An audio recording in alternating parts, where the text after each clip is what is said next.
Welcome back to Cast of Commotion. This time, that's kind of casual considering how long it's been. Obviously, super busy holidays. Winter is a whirlwind for me. I know it's not super common to have birthdays everywhere, but it's birthday city for me. It's just absolutely, it's all over the place. Sometimes I have travels to go see friends at this time. Usually I use the excuse of Flesh and Blood as a part of it, but neither here or there. We're coming back up to another Road to National season. We just passed World Tour Memphis, I believe, where we saw Prism and Syndra, which I think that was in the Battle Hardened.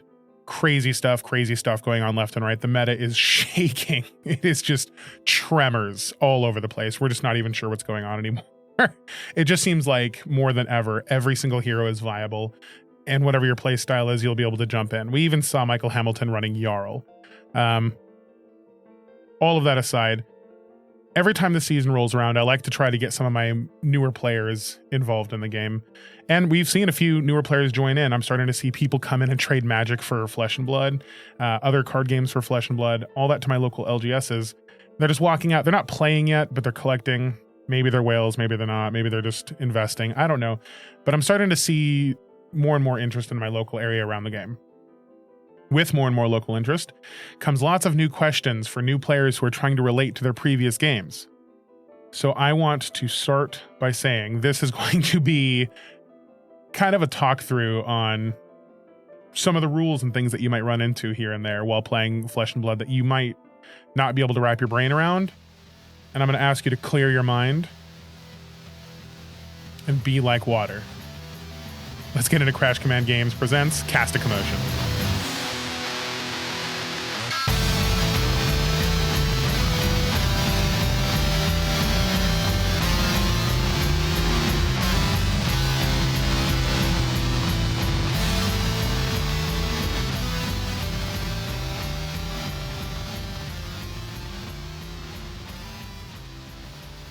So as I said in this episode, we're going to be going over some really, it's not even going to be basic. This is going to be intermediate, actually, now that we're talking about it.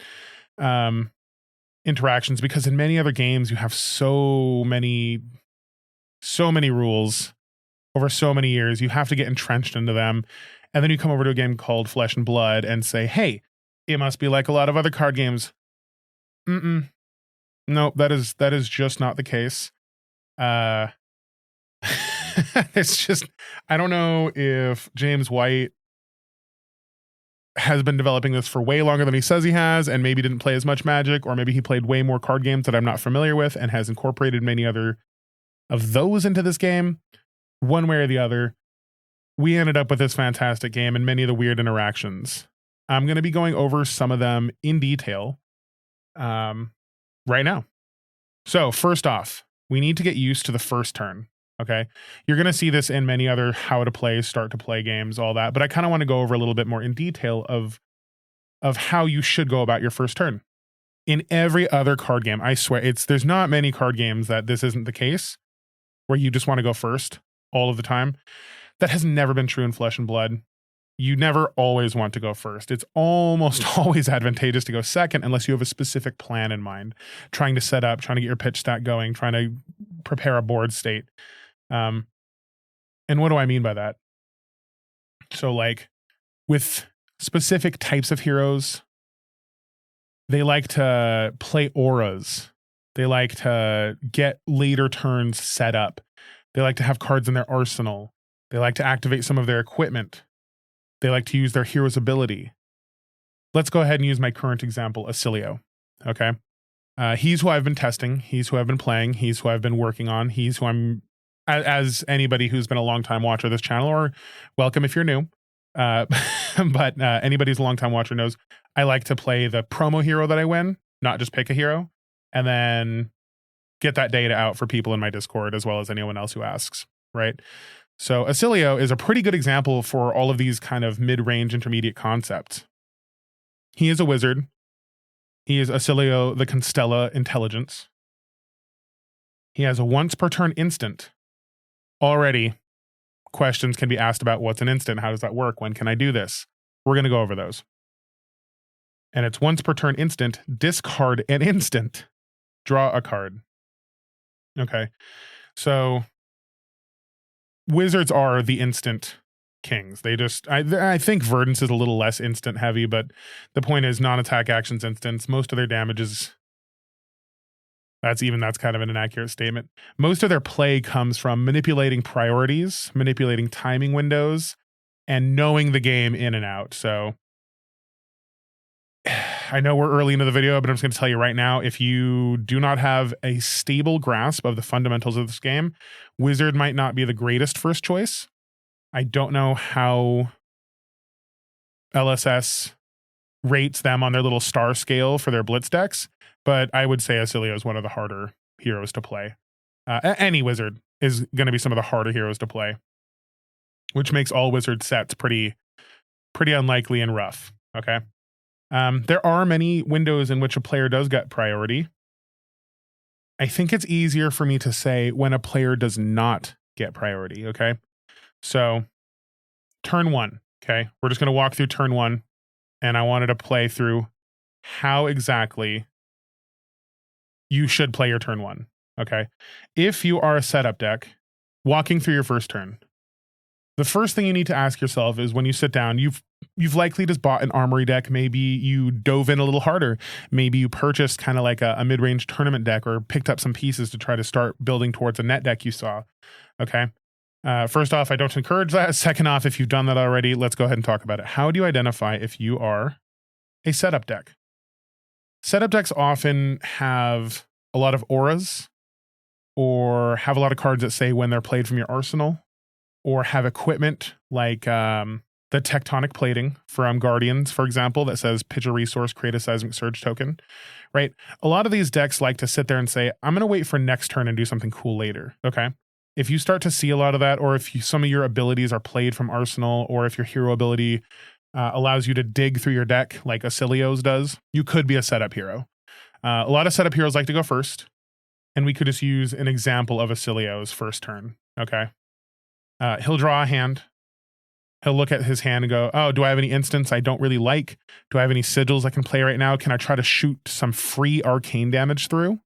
Right? Because arcane damage you can't necessarily just always block. That is why Acilio might prefer to go first.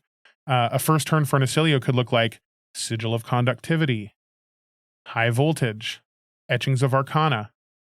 Okay. Now, if you're a newer player, you don't know what those cards are. I just said a bunch of random words. Okay.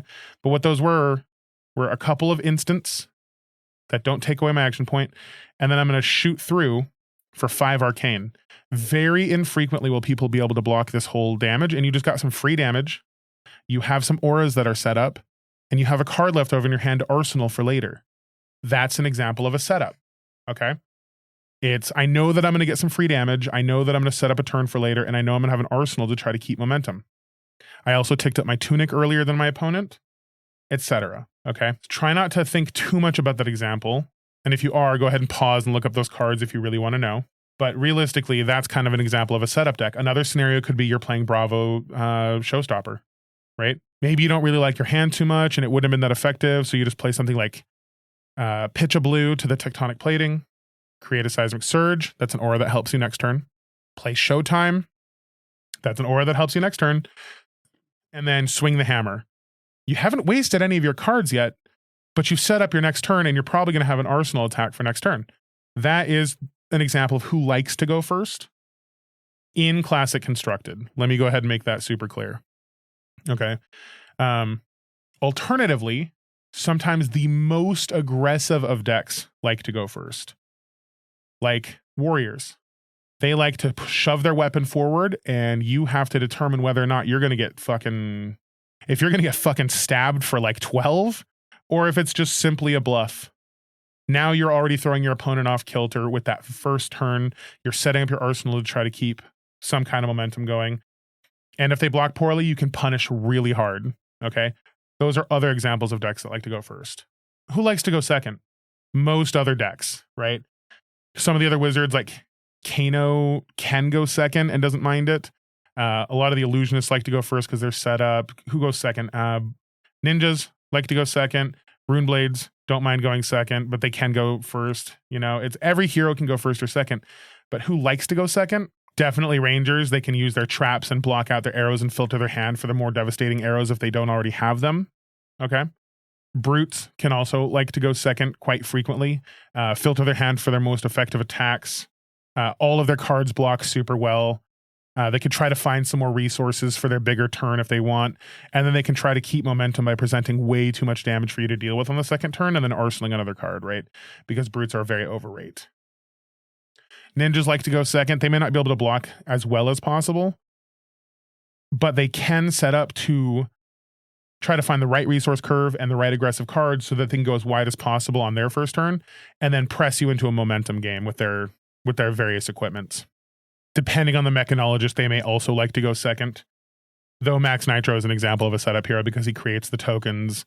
He's a little worse now, but Mech is in kind of a rough spot. We won't worry about that too much. Really, it comes down to, does your hero have anything that says, I'm going to set up a thing for later? They probably go first. Bolton also likes to go first because then he can charge his soul a few times and maybe set up an arsenal for later. And then most of the time, Bolton is just attacking once. He uses 2-card hands really well, just charging over and over again. And if they don't have that kind of an ability, right? Like I said, for example, like Reinhardt doesn't care. None of this matters. Point is, if you're a setup deck, identify that you're a setup deck by looking at your hero and the cards. If you need a board state or want a board state, you're a setup hero. If not, you're not. We're just going to end that at that. Any more complicated, and I'm just rambling. Now that you kind of know who's going to go first or second, you really want to look at, how do I get better at this game? And with this current and last couple sets, we've been using a lot of instants lately. Typically, the Rosetta heroes use a lot of instants. All of the wizards use a bunch of instants. And you need to know when you're opening priority for an opponent. Not only because of the wizards, but also Jarl uses some cards that are instants to try to break your equipment, things like that. You just need to be aware of when you're giving an opponent an opportunity. So I'm going to very briefly go over this because it is more realistically easy to say when you don't get priority versus when you do get priority. When don't I get priority? A player does not get priority during the at the beginning of turn phase. Okay. Examples of this. Fyendal Spring Tunic. That's the perfect example. It says at the start of your turn, do something.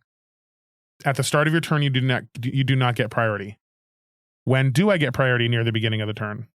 Well, cards like Soul Shackle from Chain, the Seismic Surge tokens from the Guardians, and some of the sigils from Auxilio. All of these cards say, at the beginning of your action phase. At the beginning of your action phase, the turn player gains priority. Okay, there's like this really complicated chart that you're going to see floating around like Facebook, Reddit, and all this stuff. And yes, it is very good, but it's a bit too much for some of the more intermediate and newer players. It's like an advanced player thing. Realistically, just understand at the very baseline, if it says at the beginning of your action phase, you've already, as the turn player, gained priority, and your opponent has to wait. Basically, what that means is when those chains crack, or those seismic surges crack, or those sigils crack, all of those go onto these individual layers that are waiting to resolve, but you still have priority to respond to those. Until you pass that priority and say, I'm going to start to try to resolve this thing, your opponent doesn't have a chance to do anything. But the second you do say that, right, your opponent can then respond with, oh, I'm going to expose to the elements, or I'm going to shock you, or I'm going to negate something, or I'm going to bounce an aura, or I'm going to do something, right? If they have an instant, they can play it on your turn. Or if something says it can be played as an instant, it can be played on your turn after you've given priority. You just think of whenever I do something, I can hold priority to do another thing on top of that, or when I do something, my opponent then gets to choose to do something. Only after that is that action done. So it goes with something at instant speed if you've activated anything. Just think of priority as a two-way stop, right? And it's not a four-way stop, it's a two-way stop. You're both on the same road. As you begin to pass, after you pass them, they have the right to go ahead as well, okay? You don't just get to just bypass them. They don't get stuck at the stoplight. They don't get no chance to respond. It's just, we both stop at the intersection. Because I'm turn player, I'm going to go first. Once I'm clear of the area, you can then choose to go or stay. It doesn't matter. But once you pass your turn to go, priority's over. There, like I said, there's a really advanced chart out there that I hate looking at. Yes, flowcharts can be helpful, but that one is just it. It's not that complicated, but it's complicated enough for new players who don't know the game already. Okay. Other confusing concepts that have been brought to my attention from other players is like the rune chant setup. Okay. There was a combo played against them where I know what it was. It was attack as a rune blade, attack. The rune chant abilities go on the layer. While the rune chant abilities on the layer, Deadwood Dirge, blow up the rune chant, get 3 more rune chants that are remaining, but those rune chants that had already had their ability on the layer still damaged them.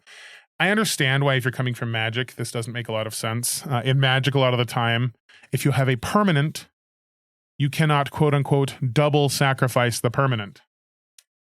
Okay?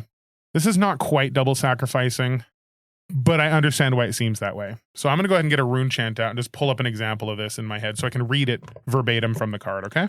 So what we're looking at here is when you play an attack action card or attack with a weapon, destroy rune chant and deal 1 arcane damage to target opposing hero. Deadwood Dirge says, it's not verbatim, but I'm giving you the gist. Destroy an aura you control, create 3 rune chants. The red one. That's what the red one does. So, hard to follow over audio, but bear with me here. I'm just going to swing my weapon. Let's say I have 1 rune chant. I'm going to swing my weapon. Rune chant says when you attack or when you play an attack action card or attack with weapon, destroy it and deal 1 damage. What happens here? The weapon becomes an attack. The rune chant sees an attack. The trigger is put on the layer. What is the trigger? When you attack with a weapon, destroy rune chant and deal 1 arcane damage to an opposing hero. Very important word was used in there. And, not then. That is not a dependent effect. The 1 damage is not dependent on the destruction of the rune chant. Those are just things that are going to happen. Okay? So let's stack it up again. Attack with weapon, rune chant on the layer. The Runeblade player then activates their boots that says they can play things as an instant while the rune chant is on the layer. Okay? Or the stack if you're coming from Magic. I'm using that example specifically because the player who brought this up was a Magic player previously. The boots then resolve. They come off the layer. I can now play my next non-attack action as though it were an instant, and the attack and the rune chant are still on the layers. I then play another card called Deadwood Dirge as an instant before the rune chant resolves. Sorry if I'm talking very slowly, I just have to make sure that there's time to digest the information. So I play Deadwood Dirge, and this says destroy an aura you control, create 3 rune chants. The ability of rune chant has not resolved yet. It did not destroy the rune chant, and it did not deal the 1 damage yet. I create 3 more that are unaffected by this current attack because they haven't seen the attack yet. They haven't seen an attack start.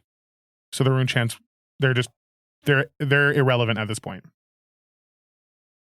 Deadwood Dirge resolves. It goes into the graveyard.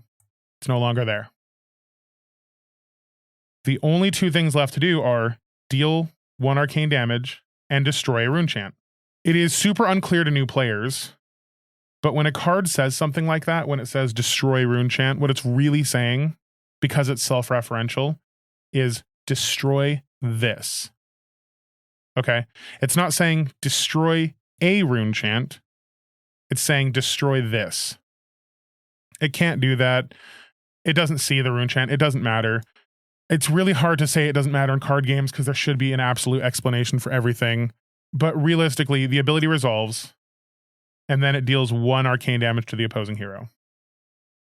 I understand why that's not super Magic player friendly. I totally do.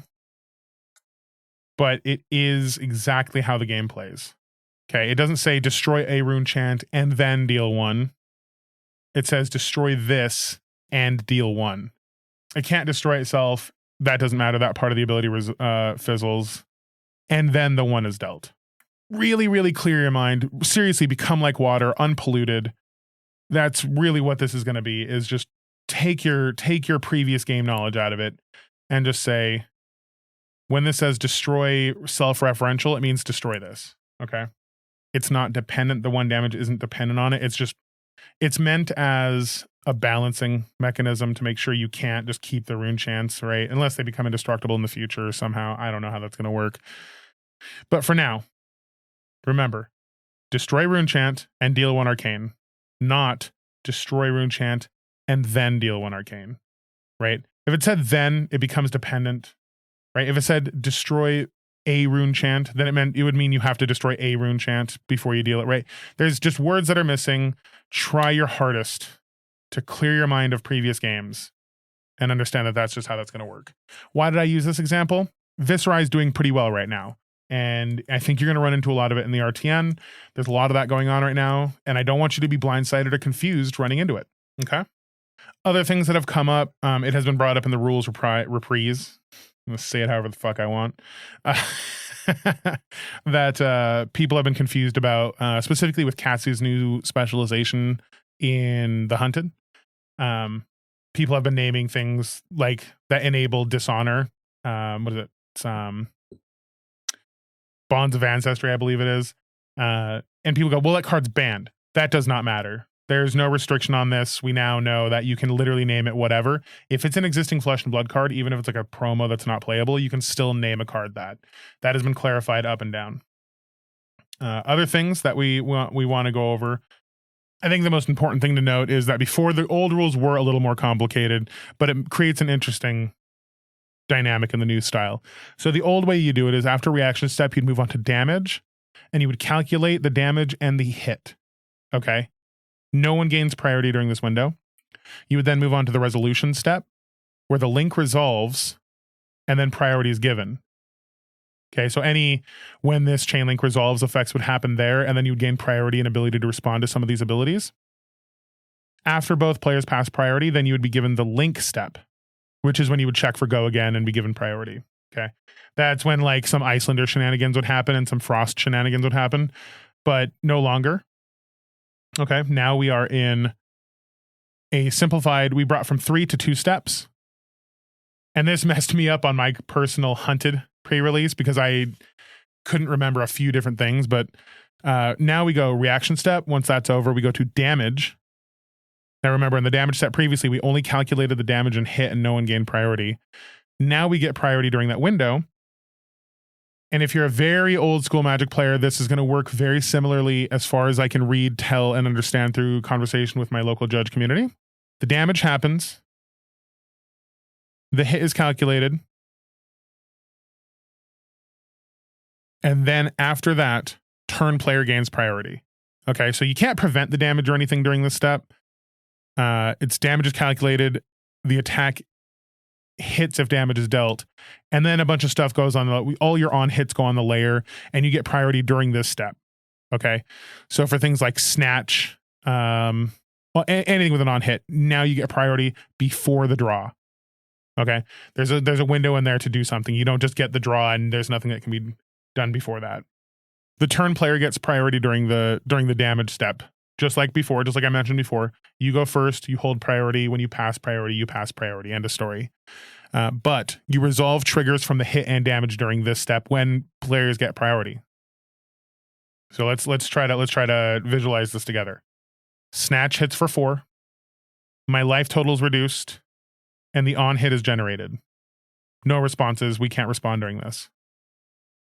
During this same step called the damage step, after those things are done, after my life is reduced and the on hit is determined whether or not yes or no, Snatch's draw a card effect would go on the layer. The trigger is generated, and then I gain turn player priority. You gain turn player priority, or you gain priority. And if we both pass, the Snatch resolves, and then the layer is empty. I then get priority again. So there's things to do in that window. You could be very tricky, right? If you Snatch and then draw like an electromagnetic somersault or something, there's things to be done during this step. Okay. Then the link step and the resolution step seem to have been merged. Okay. It is now during the resolution step, the link resolves, just like during the resolution step, but also go again is checked at that same time. Okay. There's no step in between those two anymore. Now it's just link resolves, check for go again, and then players get priority again. Okay. All during the resolution step. All on link resolution abilities like electromagnetic somersault is obviously the big example, because it says when this link resolves, return it to your hand. And then it checks for go again. Okay, there's some weird stuff that's going to come up, and I just need you to try to simplify it in your brain, but at the same time, there are complicated explanations for this. The example I'm going to use is over this last weekend, I cost myself a few turns because during the Hunted pre-release, I was using Mark of the Huntsman, and the way that card read is 2 resources, attack, go again. Okay, so it's an attack that I pay for that has go again. And then it had on hit, I can choose to destroy this and mark an opposing hero. Okay, much like this is why I'm bringing this up also. This is just like the rune chant. When this hits, you may choose to destroy this and mark the opposing hero. This is going to come up again because we're going into RTN season with a card called Flick Knives, an equipment piece, and a few other cards that say have a dagger deal a damage to the opposing hero. If damage is done this way, it has hit. Okay. That's why I'm talking about this. It has hit. So you get this on hit. When this hits a hero, you may choose to destroy this and mark them. Why is this important? Let's go through it. I attack you with a dagger, you block it. I attack you with a card that says, have a dagger deal 1 damage to an opponent. If it does, it is hit. I'm going to say that my Mark of the Huntsman hits you. That triggered ability on the dagger happens. It says, when this hits, you may choose to destroy this and mark them. It has hit. I'm going to choose to destroy this and mark you. Okay? Just like the rune chant. It is not destroy this, then mark. Okay? So like with the Flick Knives where it says destroy the dagger.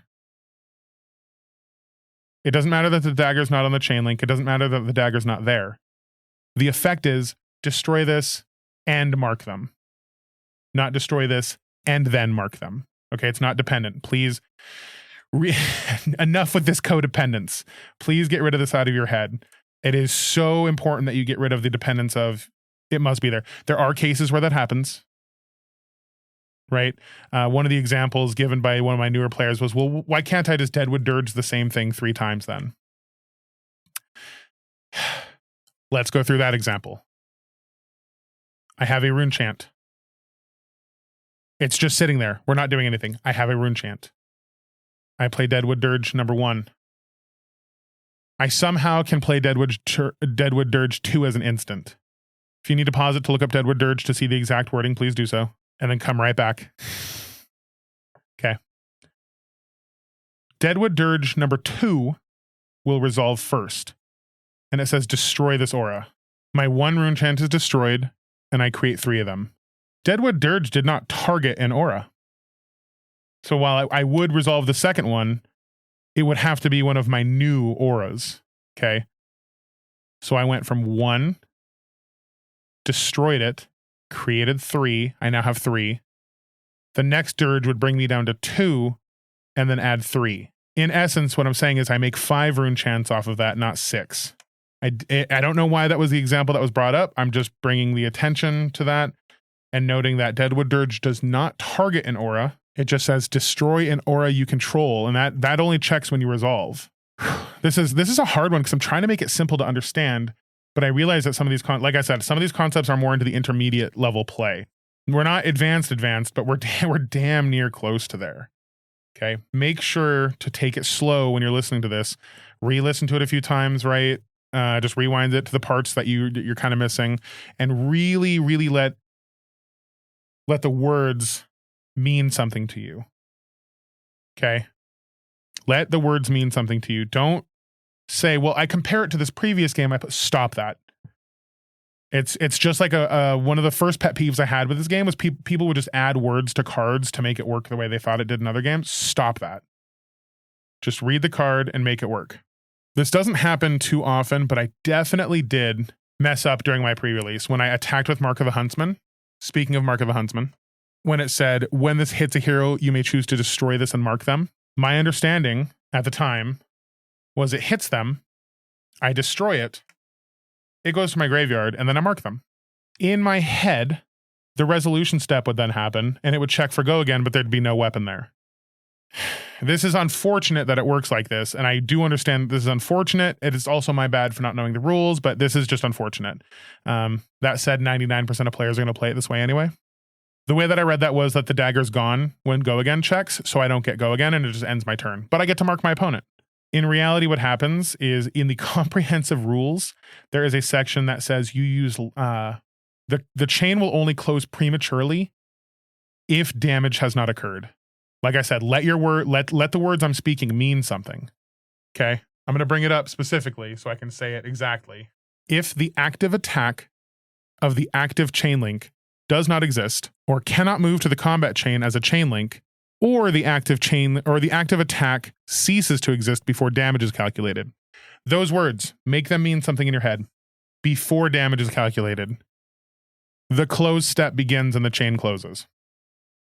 Okay. That's what I thought was happening, was I thought my attack ceased to exist, so it stopped working.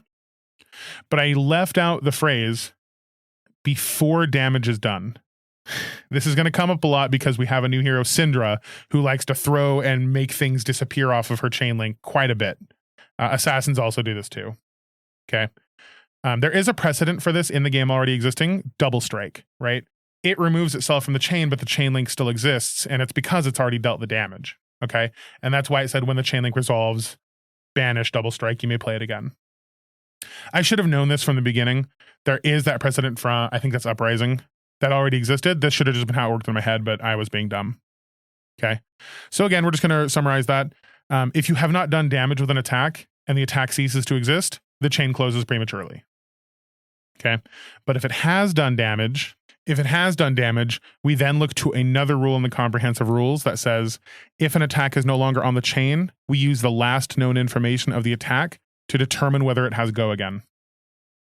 It has done damage. The dagger has done damage, and then it destroys. So it no longer exists on the chain, but it's done damage. So the chain doesn't prematurely close. And then it checks to see if it has go again. Complicated as shit, I know. There should be simpler than that. But as I've said, most players are going to hit with it, mark it, destroy it, and just move on as if they had to go again anyway. So pretty intuitive on card face and to most players, but my dumbass overthought that. Don't overthink your cards. The game is hard enough as it is. All right. This is going to be applicable when Syndra starts flicking things left and right, when Arachne and all the other assassins start flicking things left and right, trying to get those on hits, and then re-picking up the dagger and all that. And the last thing I want to go over is object permanence. Objects don't remember what they were before they were in the arena. Okay. The only reason I want to go over this is because, again, Syndra and all these other people are going to be able to pick up their daggers again. There are scenarios where you could see, for example, with Syndra, attack with dagger, break the chain. Her specific daggers break after the chain closes. She can then pick them back up. That first dagger doesn't remember that it's attacked because it went to the graveyard or the banish zone or the deck, wherever. It doesn't remember because it's not in play still. They can then attack with it again. Okay. Objects only remember what they were if they remain in the arena, as far as I can tell. There might be a precedent that says the opposite later. But realistically, they're not the same thing. Guys, this was a fucking wild one. It might end up being super short. I'm not entirely positive. The recording is really long, but I have a lot of editing to do. If you liked going over some of these more complicated things, I will ask some of my newer players for things that confuse them, and I'll continue to do a small little series like this. And I'm going to make little mini videos that go over specific examples to go along with this. I just wanted to get a podcast out there so you guys would be prepared for the upcoming RTN season and the more competitive scenarios that could be coming your way if you choose to participate, and I hope you do. Thanks for checking out Crash Command Games, Cast a Commotion once again. Make sure to subscribe, follow everything. Go check out my Patreon. I've got a few more people there. I'm slowly growing. I'm not spiking. I'm not expecting to, but I would love if I did.